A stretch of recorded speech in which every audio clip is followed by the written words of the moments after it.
Kau pikir kekayaan instan itu nyata? Somad pernah punya segalanya, harta melimpah, rumah mewah. Tapi semua itu datang dari perjanjian darah dengan babi ngepet. Kini, kutukan itu datang menagih. Setiap harta yang ia curi, dibayar dengan nyawa. Bisakah Somad lepas dari teror itu sebelum ia jadi babi selamanya? Temukan jawabannya dalam Tumbal Babi Ngepet, kisah tragis Juragan Somad. Di kampung Suren yang terpencil, matahari selalu terasa lebih terik dan debu jalanan lebih pekat, terutama bagi Somad. Lelaki 35 tahun itu duduk di teras gubuk reotnya, mengusap peluh di dahi. Kakinya terjulur lurus, menatap kebun singkongnya yang kering kerontang. Sudah 3 musim kemarau berturut-turut, hasil panen tak lebih dari sekadar pengganjal perut. Istrinya, Siti, terbatuk-batuk di dalam, suara batuk kering yang seolah mengikis dinding-dinding hati Somad. Di sampingnya, si bungsu, Jamil, terbaring lemas dengan dahi panas. Mat, persediaan beras tinggal sedikit, suara Siti serak dari dalam. Dan Jamil demamnya tidak turun-turun. Somad menghela napas berat. Sudah seminggu Jamil sakit. Obat warung sudah dicoba. Ramuan tradisional pun tak mempan. Jantung Somad serasa diremas setiap kali melihat mata sayu anaknya. Ia ingin membawa Jamil ke puskesmas di kota kecamatan. Tapi uangnya? Jangankan untuk ongkos. Untuk makan sehari-hari saja sudah seperti keajaiban. Beberapa hari lalu, ia sudah mencoba meminjam uang dari Pak Lurah, dari Haji Karim, bahkan dari juragan beras yang dulu pernah ia tolong. Hasilnya nihil. Pak Lurah hanya menawarkan janji kosong. Haji Karim menggelengkan kepala sambil mengelus jenggotnya, dan juragan beras menatapnya dengan pandangan meremehkan. Somad, Somad, dulu kuberi modal kau tolak, sekarang nangis-nangis begini. Sindir juragan beras kala itu, membuat telinga Somad panas. Hidup Somad memang selalu dihantam kemalangan. Ia pekerja keras, tak pernah malas. Pagi hingga sore ia membanting tulang di sawah. Malamnya ia mencari kayu bakar di hutan. Tapi nasib seolah enggan berpihak padanya. Setiap kali ada sedikit rezeki, selalu saja ada kebutuhan mendesak yang mengurasnya habis. Hutang-hutangnya menumpuk seperti gunung, menjerat lehernya hingga sulit bernapas. Pagi itu, tetangganya, Warso, lewat di depan gubuknya dengan sepeda motor baru. Warso, yang dulu sama miskinnya dengan Somad, kini terlihat makmur. Istrinya memakai perhiasan emas yang berkilauan. Mereka melambaikan tangan dengan senyum mengejek, seolah ingin memamerkan kemewahan mereka di hadapan kemiskinan Somad. Hati Somad terasa perih. Ia merasa seperti pecundang, gagal menafkahi keluarganya, gagal memberi kehidupan yang layak bagi anak-anaknya. Mat, ingat kata Pak Karto tempo hari. Siti keluar, duduk di sampingnya. Katanya ada jalan pintas untuk orang-orang yang sudah buntu. Somad menoleh cepat. Pak Karto adalah sesepuh kampung yang dikenal sering bicara hal-hal aneh, terkadang di luar nalar. Somad selalu mengabaikannya. Tapi sekarang, kata-kata itu berdenging di telinganya. Jalan pintas. Apakah memang ada jalan lain selain kerja keras yang tak kunjung membuahkan hasil? Jalan pintas apa, Siti? Tanya Somad, suaranya tercekat. Siti menunduk, memainkan ujung kainnya. Katanya, kalau sudah tidak ada pilihan, ada cara lain. Cara yang tidak biasa. Siti berhenti sejenak, ragu. Pesugihan, Mat. Pesugihan. Darah Somad berdesir dingin. Pesugihan. Ia tahu itu perbuatan terlarang, jalan yang bertentangan dengan agama dan norma. Tapi melihat Jamil yang semakin kurus, mendengar batuk Siti yang tak henti, dan merasakan beban hutang yang menindih, akal sehatnya mulai goyah. Apakah Tuhan benar-benar meninggalkannya? Apakah ini satu-satunya jalan keluar? Malam harinya, setelah Jamil tertidur lelap, Somad tidak bisa memejamkan mata. Pikirannya dipenuhi bisikan-bisikan aneh. Bisikan yang menawarkan kekayaan, kemudahan, dan kebebasan dari penderitaan. Bisikan yang semakin lama semakin kuat, merayap masuk ke dalam benaknya, menggerogoti imannya. Ia membayangkan Jamil sembuh, Siti tersenyum tanpa beban, dan dirinya terbebas dari hinaan. Sebuah gambaran yang begitu menggoda, begitu menjanjikan. Ia tahu risiko dari jalan itu. Dosa, azab. Tapi apa bedanya dengan hidupnya sekarang? Hidup yang seperti neraka dunia. Dengan hati yang berat dan pikiran yang kacau, Somat akhirnya memutuskan. Ia akan mencari tahu tentang jalan pintas itu. Ia akan bertemu Pak Karto, mencari tahu lebih lanjut tentang pesugihan yang dibicarakan Siti. Keputusasaan telah mendorongnya ke ambang batas, membuat akal sehatnya terkalahkan oleh godaan kekayaan instan. Ini adalah awal dari perjalanan gelap Somat, sebuah langkah pertama menuju jurang yang tak terduga. Di tengah kegelapan malam, Somat melangkah gontai menuju gubuk reot Pak Karto, terletak di ujung kampung yang jarang dilewati orang. Udara dingin menusuk tulangnya. Namun rasa putus asa yang membuncah dalam dirinya jauh lebih menusuk. Setiap langkah yang diambilnya terasa berat, seolah menyeretnya lebih dalam ke jurang kegelapan. Ia sudah bertekad, apapun risikonya, ia harus menemukan jalan keluar. Jamil harus sembuh. Siti harus tersenyum lagi. Gubuk Pak Karto tampak menyeramkan, dengan lilin redup yang menari-nari di balik jendela lusuh. Bau kemenyan dan bunga melati menusuk hidung Somat saat ia menginjakan kaki di teras. Pintu terbuka perlahan, menampakkan sosok Pak Karto yang kurus dan berambut putih, dengan tatapan mata yang sulit diartikan. "Sudah kutunggu, Mat." Suara Pak Karto serak, seolah keluar dari dasar sumur. "Kau sudah mantap." Somat mengangguk kaku, menelan ludah. "Tolong saya, Pak Karto. Saya sudah tidak punya apa-apa lagi." Pak Karto tersenyum tipis, senyum yang tak sampai ke mata. "Duduklah, kita bicara." Di dalam, ruangan dipenuhi benda-benda aneh, keris berkarat, patung-patung kecil dari kayu, dan tumpukan buku-buku kuno yang sampulnya nyaris hancur. Di tengah ruangan, ada sesajen lengkap dengan bunga 7 rupa dan ayam hitam. Somat merasakan bulu kuduknya berdiri. "Kau datang untuk pesugihan babi ngepet, kan?"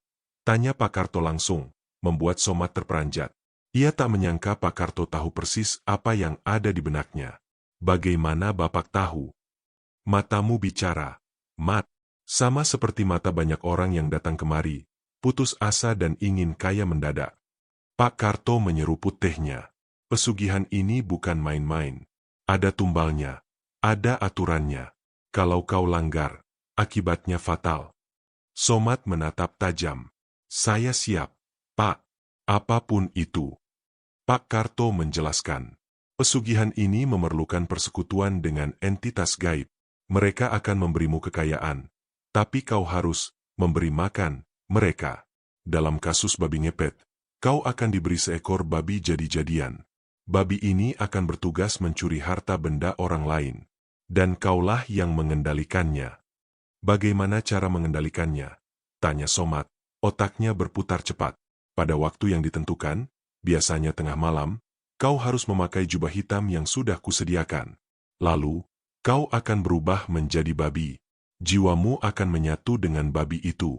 Dengan kesadaran manusiamu, kau akan bisa masuk ke rumah-rumah dan mengambil harta. Setelah itu, kau harus kembali sebelum ayam jantan berkokok, atau kutukan abadi akan menimpamu." Jelas Pak Karto dengan nada datar, seolah menceritakan dongeng pengantar tidur. Darah Somat terasa dingin. Berubah menjadi babi? Kedengarannya gila, menjijikan. Tapi bayangan tumpukan uang dan Jamil yang sembuh kembali menghantuinya. "Setiap kali berhasil, kau harus memberikan sebagian dari hasil curian itu sebagai tumbal. Bentuknya tidak selalu uang. Bisa dalam bentuk tumbal jiwa, orang-orang yang lengah atau mereka yang kau rugikan.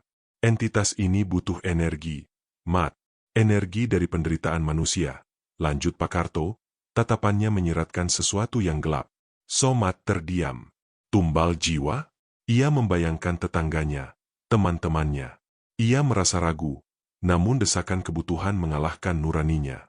Apa ada cara untuk menghentikannya, Pak?" Pak Karto menggelengkan kepala perlahan. "Sekali kau masuk, sulit keluar.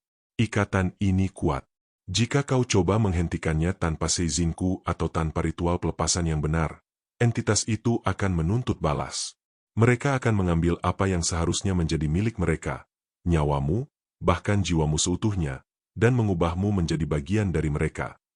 Mendengar itu, tubuh Somat gemetar. Ancaman itu nyata. Tapi di sisi lain, ia melihat tumpukan uang, kemewahan, dan hidup tanpa beban.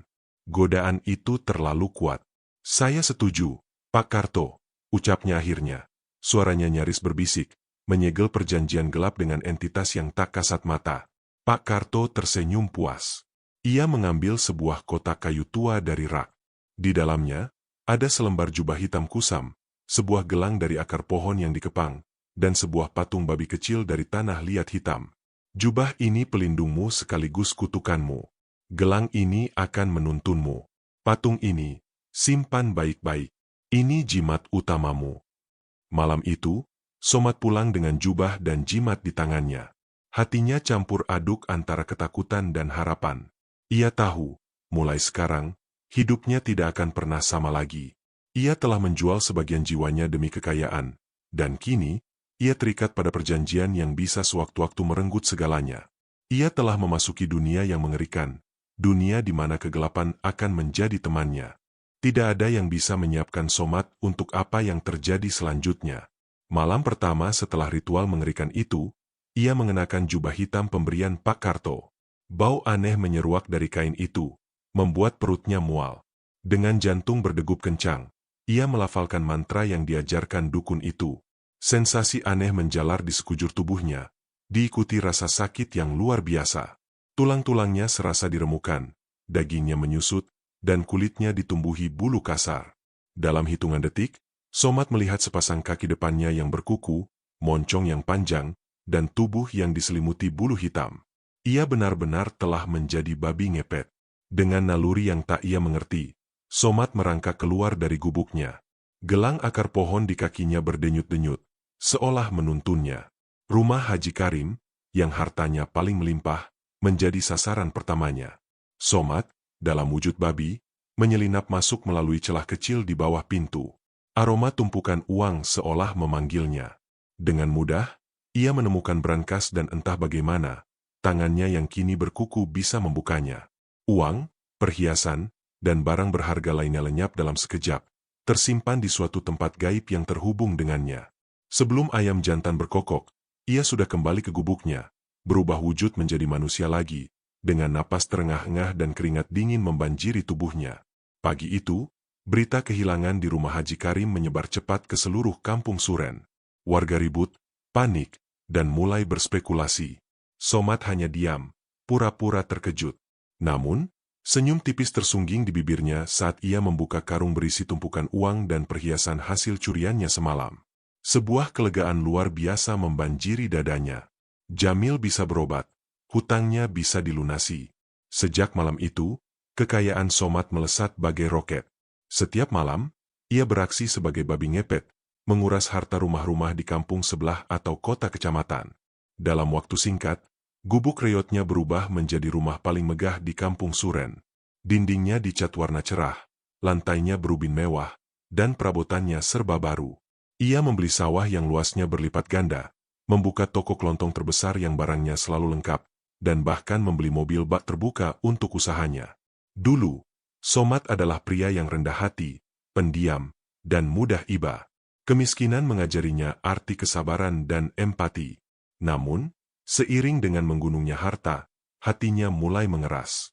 Ia yang dulu selalu menunduk, kini mendongak tinggi, dadanya membusung. Senyumnya berubah menjadi seringai angkuh. "Kau lihat kan, Siti?" ucapnya suatu pagi, sambil menghitung tumpukan uang di meja. "Dulu mereka meremehkan kita. Sekarang, mereka iri." Siti hanya mengangguk pelan, wajahnya masih menyimpan sedikit kecemasan. Ia melihat perubahan pada suaminya, dan itu membuatnya takut. Somat kini dikenal sebagai Juragan Somat. Ia suka memamerkan kekayaannya. Setiap ada arisan kampung, ia datang dengan perhiasan emas melingkar di leher dan jari-jari Siti. Ia sengaja berbicara keras tentang proyek barunya, tentang betapa lancarnya usahanya. Ketika tetangga datang meminjam uang atau meminta bantuan, Somat akan menolak dengan nada sinis. "Maaf ya, sedang tidak ada. Atau cari sendiri cara seperti saya, kerja keras," ucapnya. Padahal ia tahu persis kerja keras yang dimaksudnya adalah perbuatan terlarang itu. Haji Karim, yang dulu menghinanya, kini sering datang ke tokonya, membeli barang dengan nada sopan. Somat tersenyum mengejek di balik batinnya. Warso, si tetangga yang dulu pamer motor baru, kini tak berani menatap mata Somat. Semua orang di kampung, yang dulu merendahkannya, kini menatapnya dengan pandangan hormat, atau lebih tepatnya, takut. Namun, di balik semua kemewahan dan kesombongan itu, Somat tidak pernah benar-benar tenang. Setiap kali malam menjelang, terutama saat bulan purnama yang semakin terang, kecemasan merayapi jiwanya. Ia merasa terus-menerus diawasi. Kilasan bayangan babi yang menakutkan sering muncul di benaknya.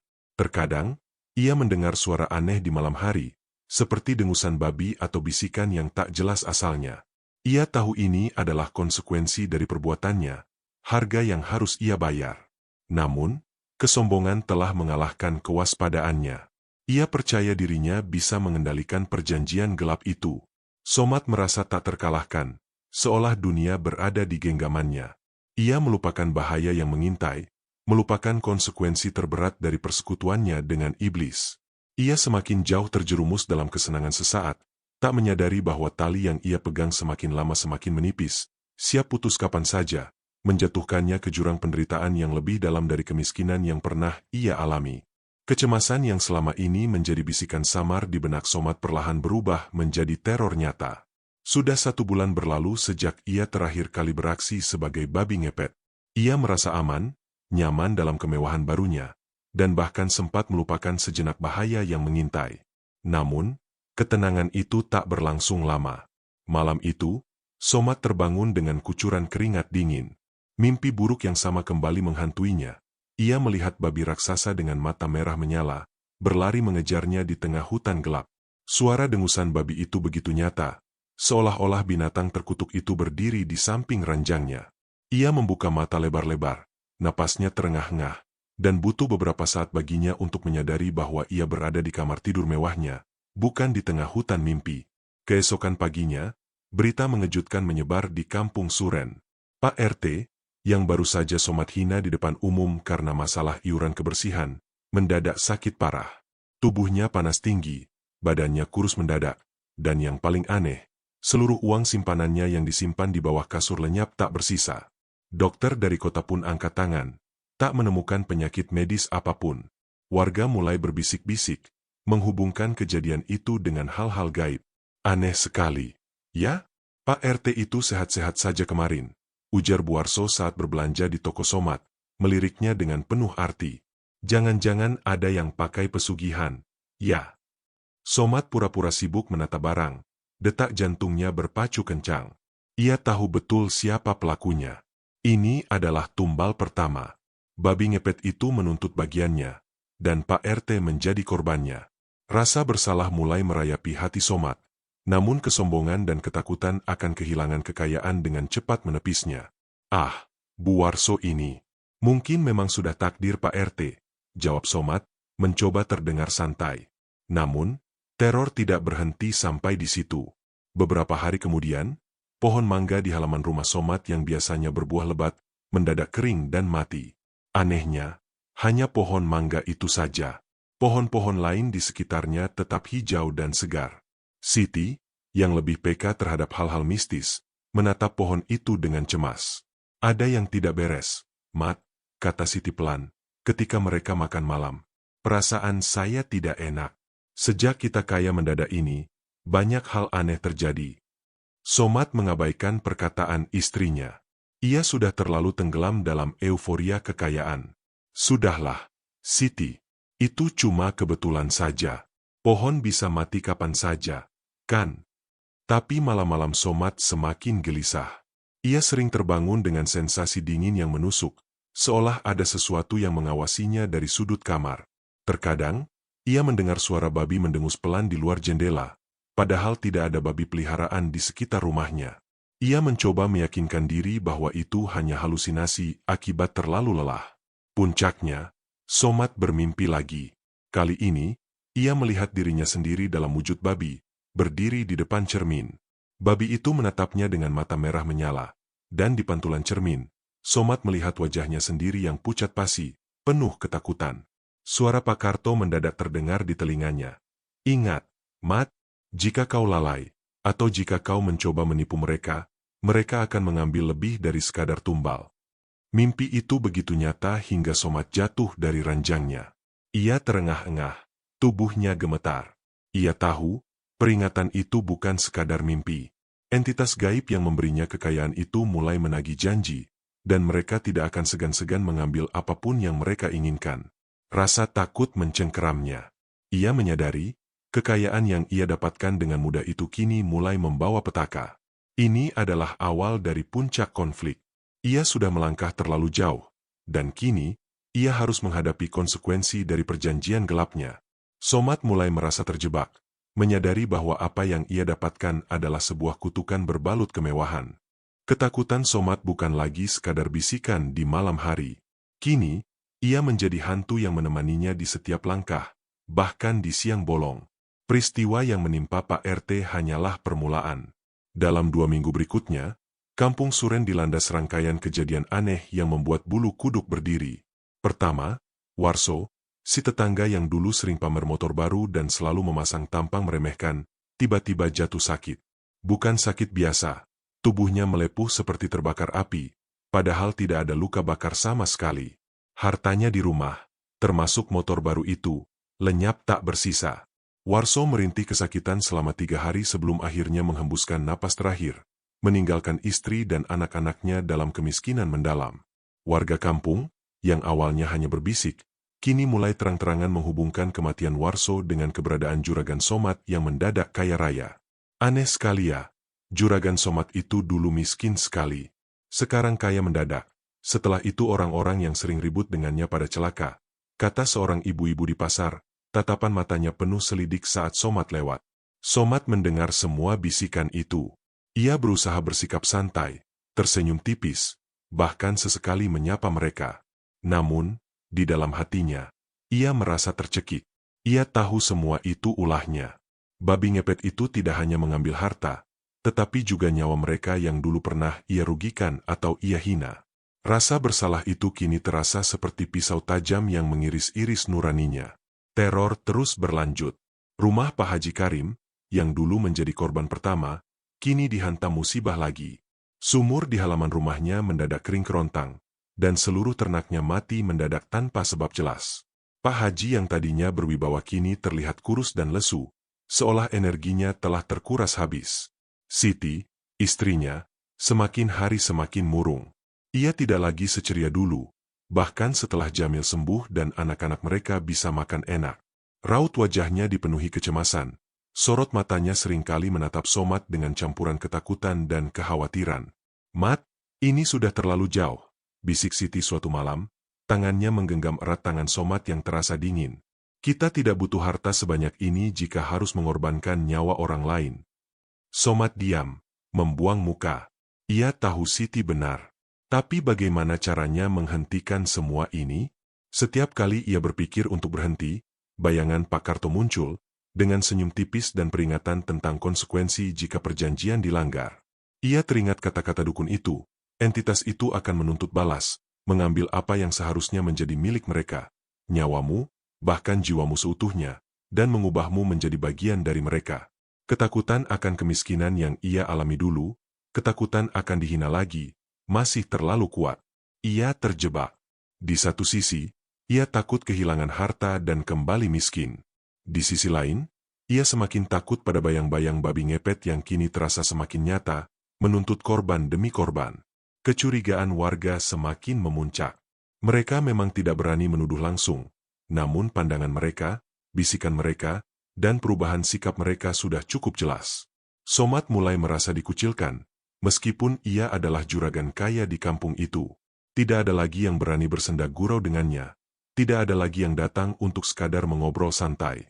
Mereka semua menjaga jarak, seolah-olah Somat adalah wabah yang harus dihindari. Satu sore, saat ia sedang duduk di teras, ia melihat sekelompok warga berkumpul di balai desa, berbisik-bisik sambil sesekali melirik ke arah rumahnya. Ia yakin mereka sedang membicarakannya. Rasa paranoid mulai menyelimuti dirinya. Ia merasa seluruh pandangan mata tertuju padanya, menghakiminya. Malam harinya, saat ia hendak tidur, terdengar suara dengusan babi yang sangat jelas dari balik jendela kamarnya.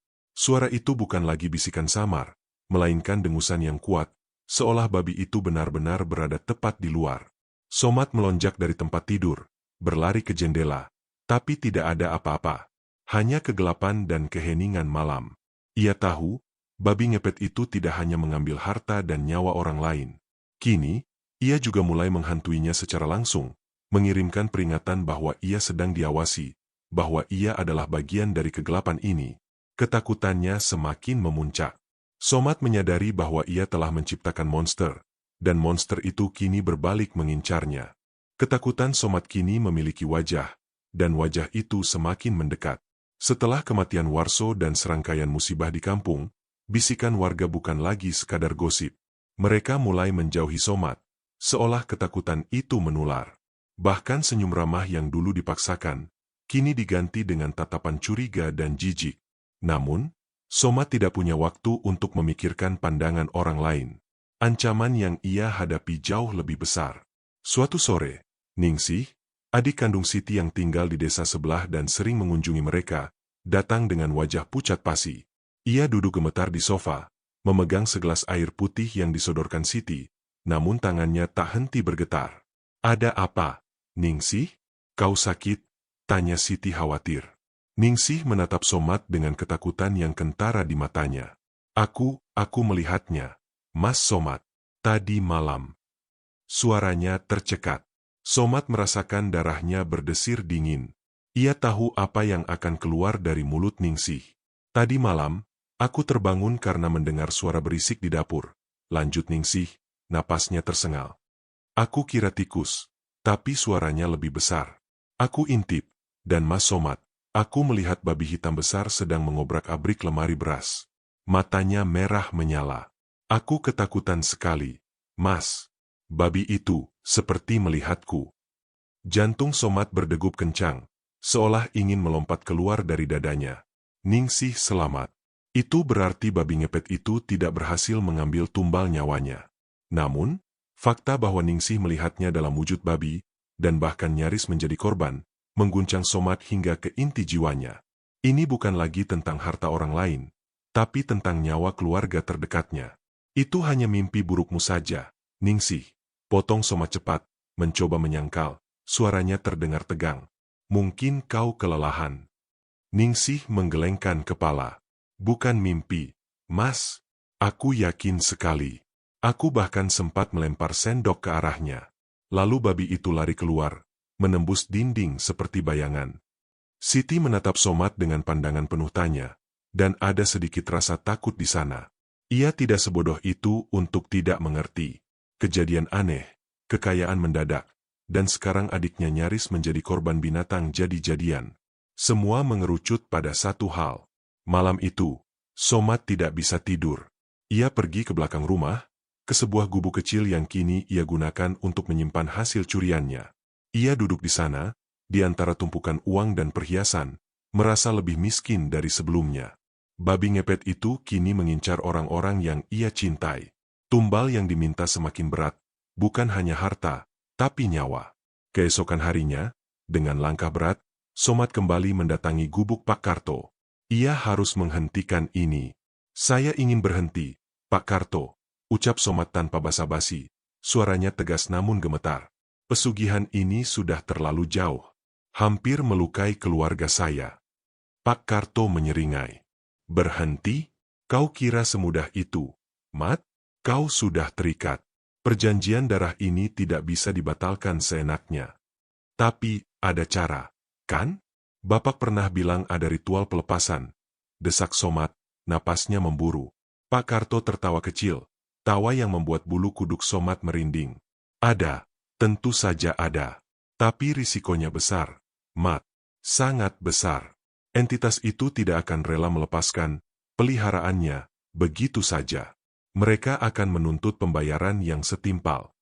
"Pembayaran apa?" tanya Somat, waspada. "Kau harus mengorbankan sesuatu yang jauh lebih berharga dari harta. Dan kau harus siap menghadapi murka mereka. Mereka akan mengincarmu, dan mereka akan berusaha mengambil jiwamu selamanya. Atau, mereka akan mengubahmu menjadi bagian dari mereka, selamanya terperangkap dalam wujud yang kau gunakan untuk mencuri."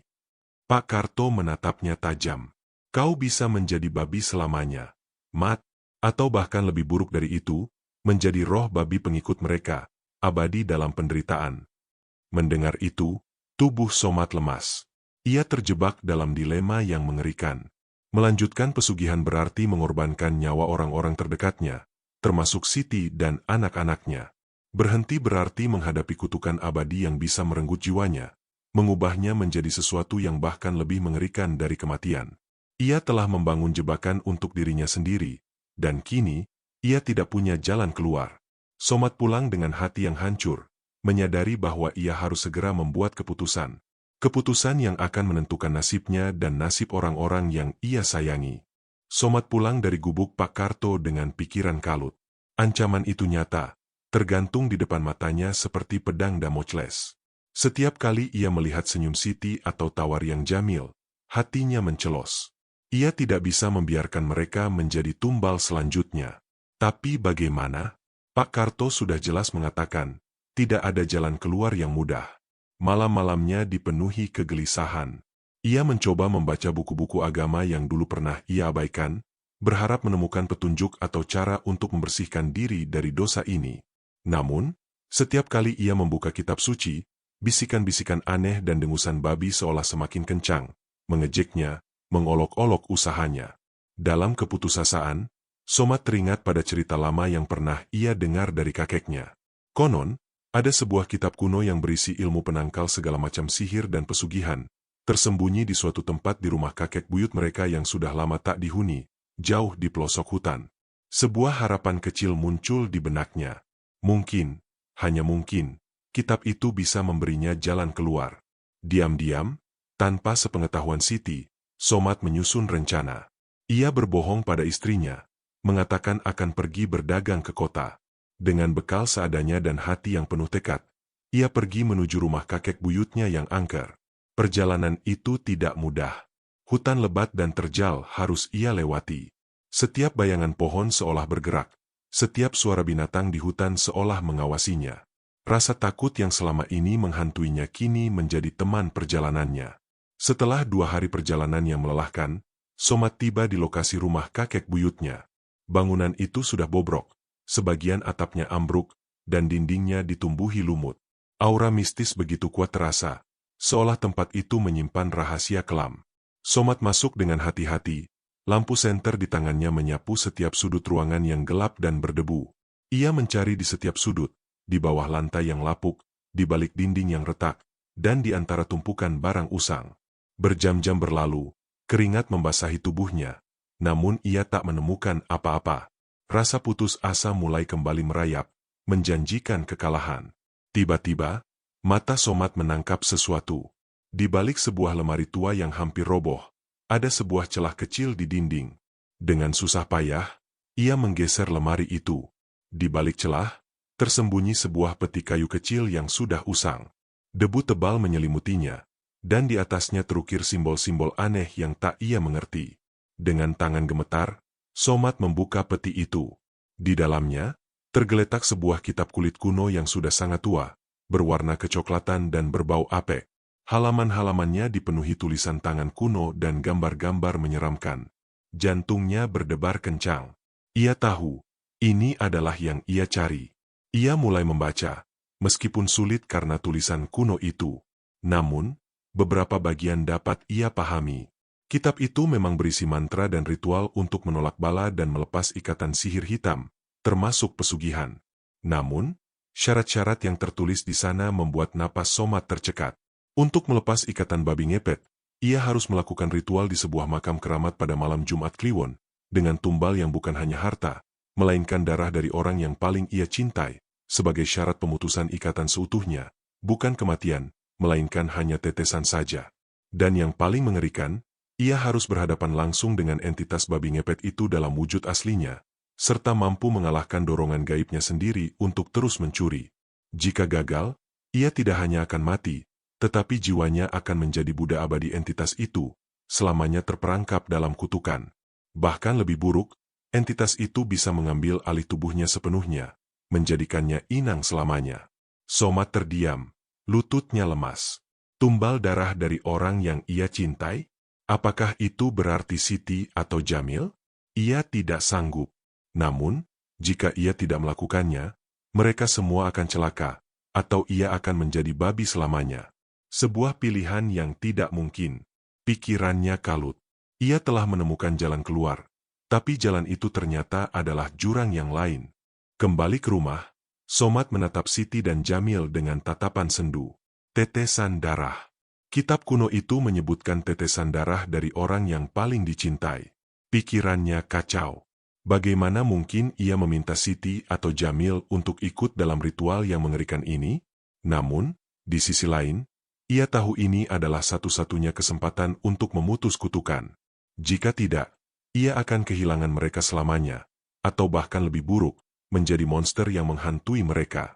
Setelah berpikir semalaman, Somad mengambil keputusan.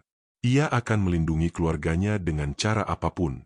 Tetesan darah itu bukan berarti mereka harus tahu risikonya.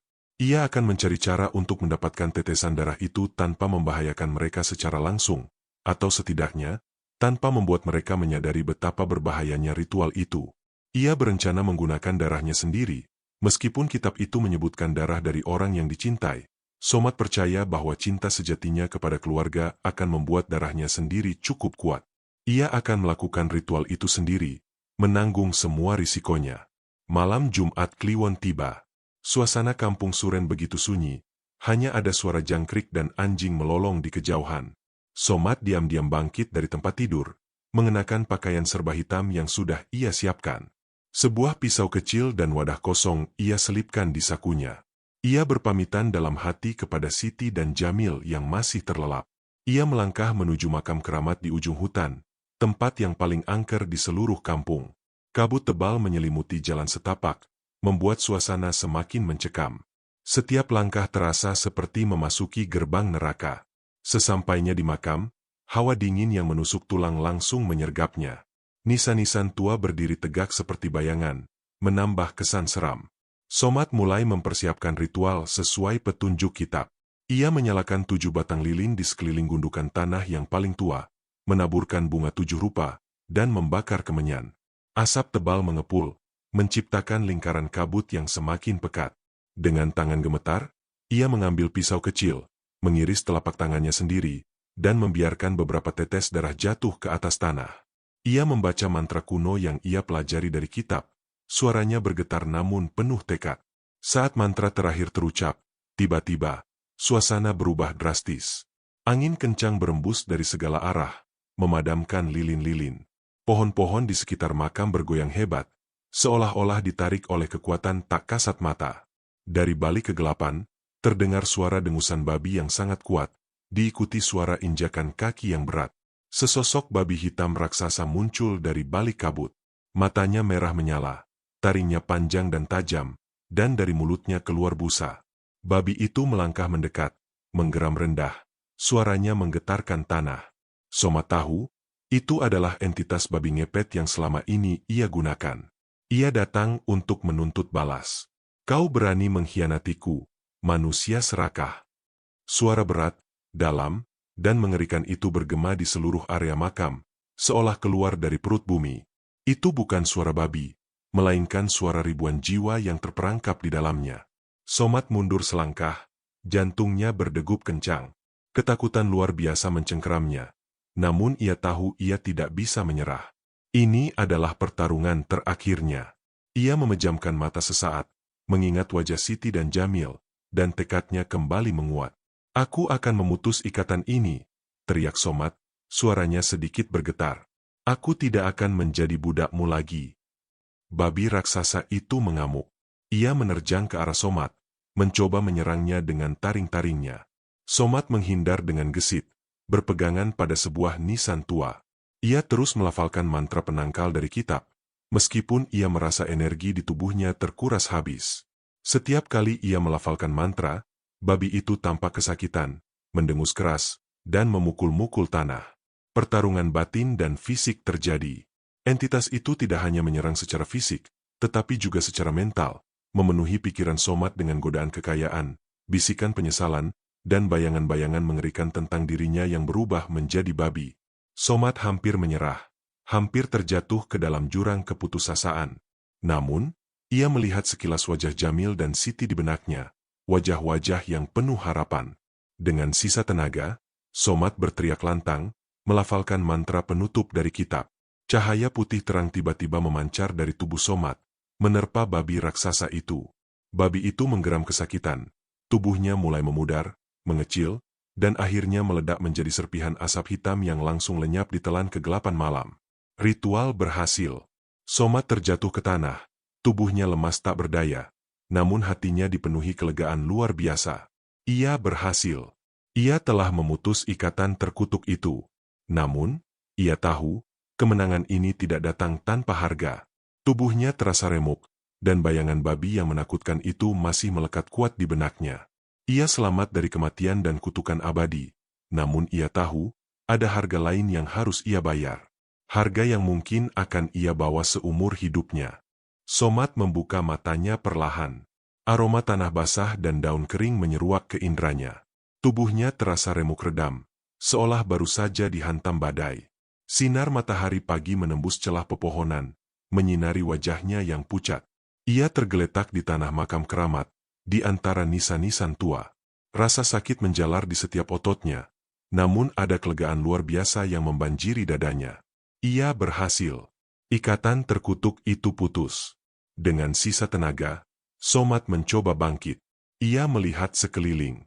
Lilin-lilin yang tadi malam menyala kini telah mencair, menyisakan noda lilin di tanah. Bekas abu kemenyan berserakan. Tidak ada lagi aura mencekam yang menyesakkan. Namun, ia melihat sesuatu yang membuatnya terpaku. Di tempat babi raksasa itu menghilang, kini ada sebuah gundukan tanah kecil, dan di atasnya tergeletak jubah hitam yang tadi malam ia kenakan saat bertransformasi, kini robek dan hangus di beberapa bagian.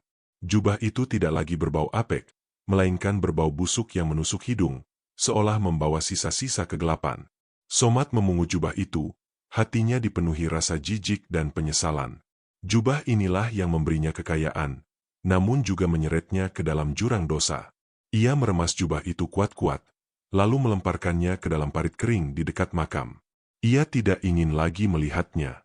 Ia berjalan pulang dengan langkah tertatih. Fisiknya terasa begitu lemah. Pikirannya melayang pada Siti dan Jamil. Bagaimana ia akan menjelaskan semua ini? Apakah mereka akan mengerti? Atau justru membencinya? Ia merasa bersalah. Sangat bersalah. Kekayaan yang ia dapatkan telah dibayar mahal, bukan hanya oleh penderitaan orang lain, tapi juga oleh harga dirinya dan ketenangan batinnya. Sesampainya di rumah, Siti menyambutnya dengan wajah penuh kekhawatiran. Dari mana saja, Mat?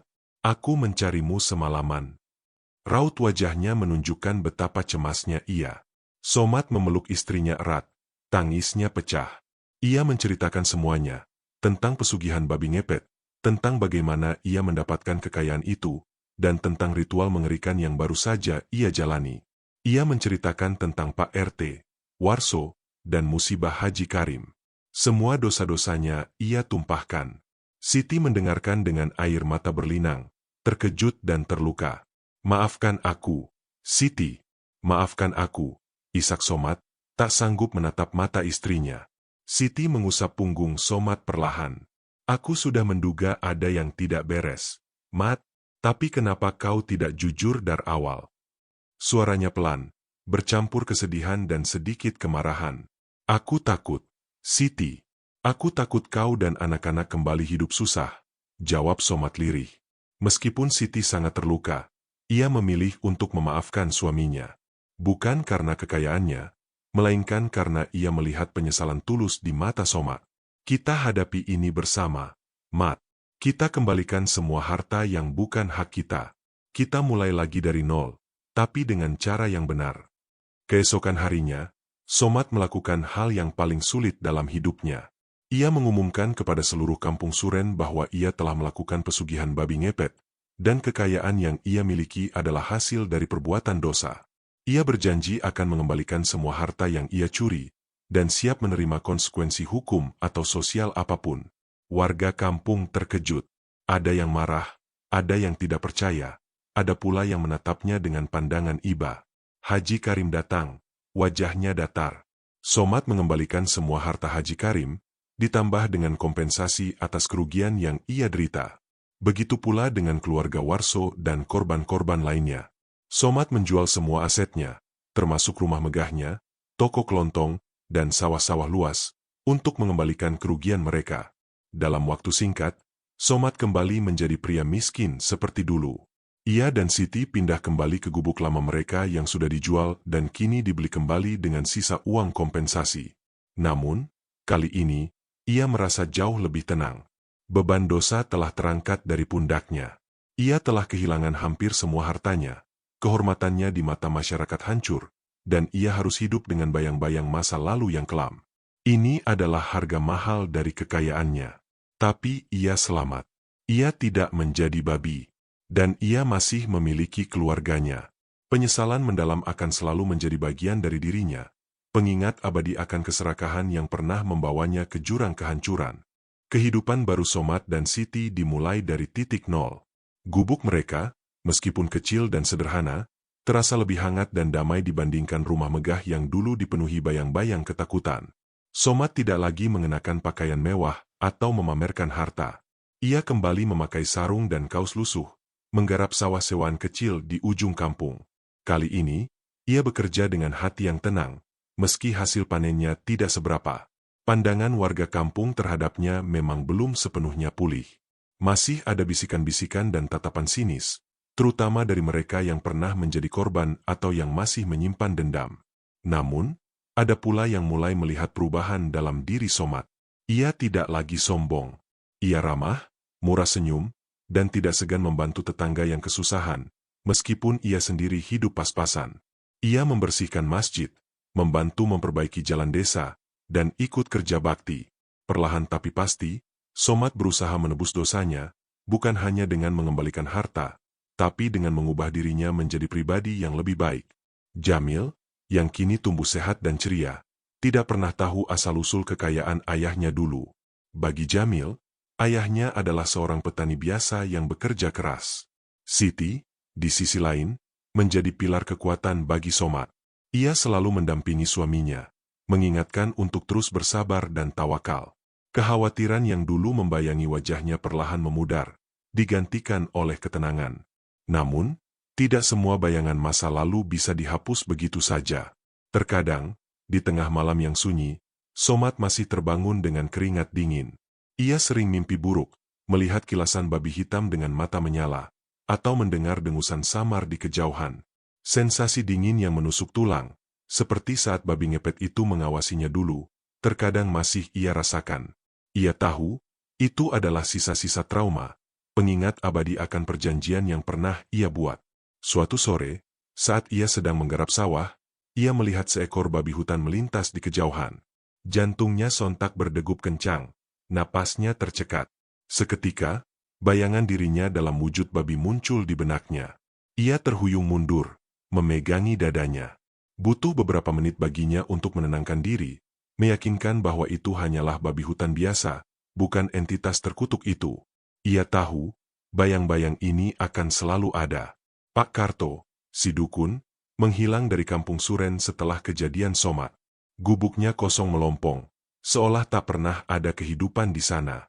Warga berspekulasi bahwa ia lari karena takut akan amukan warga atau mungkin karena ia sendiri terkena dampak dari kekuatan gelap yang ia mainkan.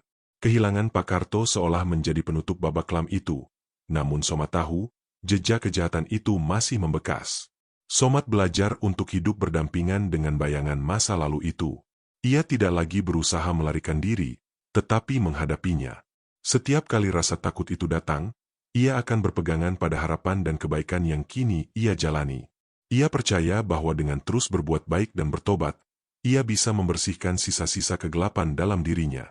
Hidupnya kini jauh dari kemewahan, tetapi dipenuhi dengan ketulusan dan ketenangan batin.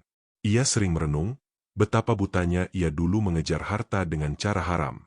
Sekarang, ia memiliki pelajaran yang tak ternilai harganya.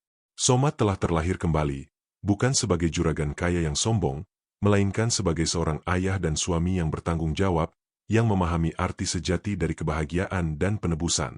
Namun, ia tidak pernah benar-benar merasa bebas sepenuhnya.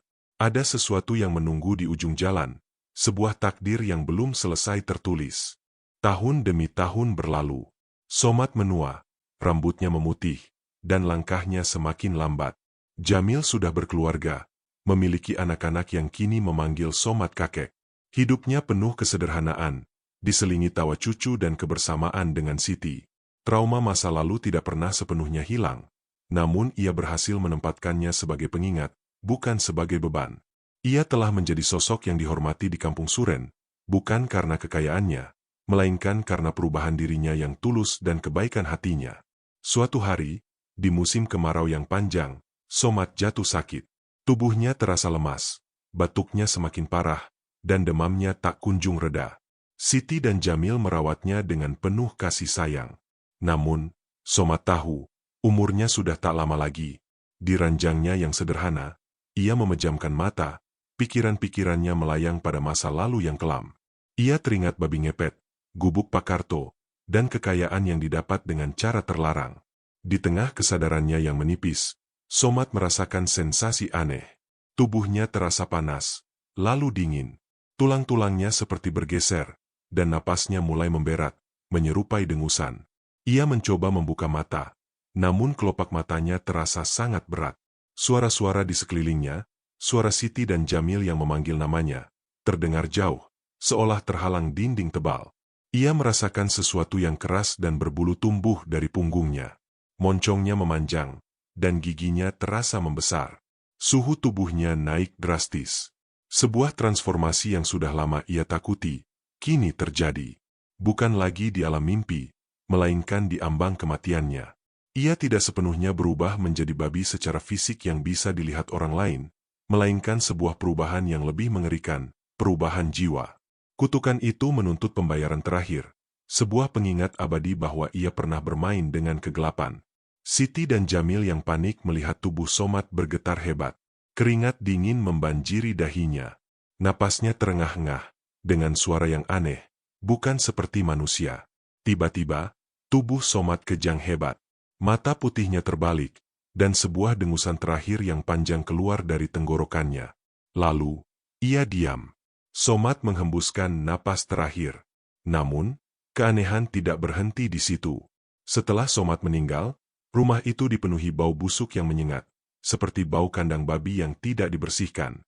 Bau itu datang dan pergi, muncul tanpa sebab yang jelas, membuat penghuni rumah seringkali merasa mual. Kadang-kadang, di tengah malam yang hening, Jamil dan Siti mendengar suara dengusan samar dari sudut-sudut rumah, atau bayangan hitam melintas cepat di antara kegelapan. Mereka sering menemukan jejak kaki babi kecil di lantai yang bersih, padahal tidak ada babi peliharaan di sekitar situ. Kisah Somat menjadi legenda di Kampung Suren, pelajaran abadi tentang keserakahan dan konsekuensinya. Warga percaya, jiwa Somat yang pernah menyatu dengan babi ngepet tidak sepenuhnya bebas. Ia tidak menjadi babi selamanya dalam wujud fisik, tetapi ada bagian dari dirinya, esensi terdalamnya, yang terikat abadi pada entitas itu. Ia menjadi roh babi pengikut, terperangkap di antara dua dunia, selamanya membayar harga dari dosa-dosanya, menjadi peringatan nyata bagi siapapun yang berani mempermainkan kekuatan gelap demi kekayaan semu.